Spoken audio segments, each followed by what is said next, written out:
the real truth about weight loss. Despite the science being there to show us what really works, so many female fat loss and nutrition plans are based around principles that don't deliver results and pseudoscience that just doesn't stack up. Women are typically told to do two things to lose weight. One, drastically slash calories. This is usually done by minimizing carbohydrate intake, cutting down on fats, eliminating processed foods and alcohol completely, and even banning whole food groups such as grains, gluten, or dairy. 2. Start doing lots of cardio. And we mean lots of cardio. The theory is that cardio burns calories, and so any woman who wants to drop body fat needs to pound the treadmill, take up jogging, dedicate themselves to evenings on the Stairmaster, or spend hour upon hour on an exercise bike. This isn't the case. You'll be amazed how little exercise you need once you're doing the right type of exercise, that is. Before we move on, and I go into how we'll get you to lose fat faster than you ever imagined, as well as doing it safely and sustainably, so you experience no ill health effects and maintain all the progress you make, let's just look at why the above methods don't work. You slashed calories and upped your cardio? Initially, doing this will bring about results. The weight on the scale will definitely go down, and you may even look a little leaner. This is because you've created a calorie deficit. A calorie deficit is where you're burning more calories than you're eating, so in order to survive and to have a supply of energy, your body turns to its stored fat for fuel. No matter what type of diet you do, you have to have a calorie deficit to lose weight. You can eat as healthy or as clean as you like, but if you're eating more calories than you burn, you won't lose an ounce.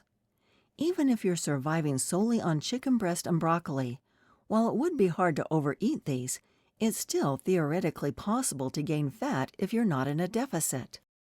So you've been dieting for a few weeks and seen the scale move down, your clothes feel looser, and you might even have seen some changes in the mirror. But pretty soon, a few things happen. For one, your hunger levels will be through the roof. This is because typical weight loss diets restrict your food intake so much that you're ravenous almost 24/7. Combined with this, you'll also be getting huge cravings. Because you've probably banned most tasty foods, your body's pleasure sensors have gone into overdrive, and you're craving something delicious. Also, it's not just fat you'll be losing. Much of the initial weight you lose when dieting and training like the above isn't body fat at all. If you've gone the low-carb route, then your body's stores of carbohydrate will be significantly lower, which in turn reduces your water weight. Plus, because you're in such an aggressive calorie deficit, your body can only burn fat at a certain rate. And so instead of relying on fat for fuel, it's burning up muscle too. Now you might be wondering why muscle matters if you don't want to be a bodybuilder, but we'll cover that very soon. First, I want to talk a little more about how detrimental the common way of doing things is. So your diet's not going great, but how about the training? Cardio is fine for burning calories, but what you'll notice is that pretty soon, your calorie burn per session starts going down. Even if you try to work harder, you won't be getting the same results, and you have to go longer and longer to get it back up. This is because subconsciously, your body is trying to save energy, so driving your calorie burn down. Unfortunately, while often deemed safer than weights, this isn't true either.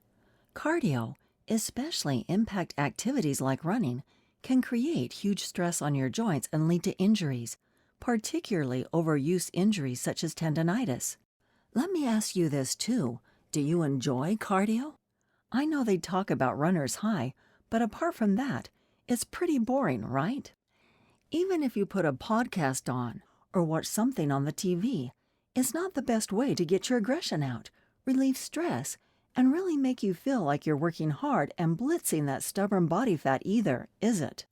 Now, when you combine these long, drawn-out, monotonous cardio sessions with an extreme diet, things really start to go downhill. You may have lost some weight, but your body's wondering what the heck's going on. You've gone from feeding it adequate fuel and not exercising that often to slashing your calories right down and getting your cardio in every day. As it starts to burn off muscle mass, you begin to look skinny and drawn out. And while many women say they're not bothered about how they want to lose weight, provided they lose it, trust me, when you start seeing the muscle wastage and the lack of definition that come with the above approach, you'll change your tune pretty fast. The longer you diet like this, the slower your results get. Why? Well, that loss of muscle mass means you burn fewer calories each day. And by burning fewer calories, the size of your deficit reduces, meaning weight loss slows. To get around this, you have to eat less than you are at the moment. But remember those cravings? Well, they kick in hard, and it becomes almost impossible to stick to your plan. When the results are coming fast, depriving yourself and eating your same old bland, boring foods is bearable. But when the results aren't there, it gets so much harder. To combat such a drop in calories, your body also fights back with its survival mechanism. You might have heard this referred to as starvation mode. And while starvation mode itself is somewhat of a myth, there's a degree of truth to it, though most people in the nutritional sciences industry refer to it as metabolic adaptation. This is a process whereby your body starts to downregulate all non-essential functions, such as sex drive, digestion speed, and even the production of some hormones, so you can start to feel very lethargic and quite unwell. Additionally, you'll subconsciously move around less, and so will be burning fewer calories, making it harder to keep losing weight. Can you see a pattern here? In the end, it all gets too much, and you give in and binge. Maybe you're out for a meal with friends, intend on having a plain steak or a chicken salad, but spy the burger and fries on the menu and just can't resist, so you have this.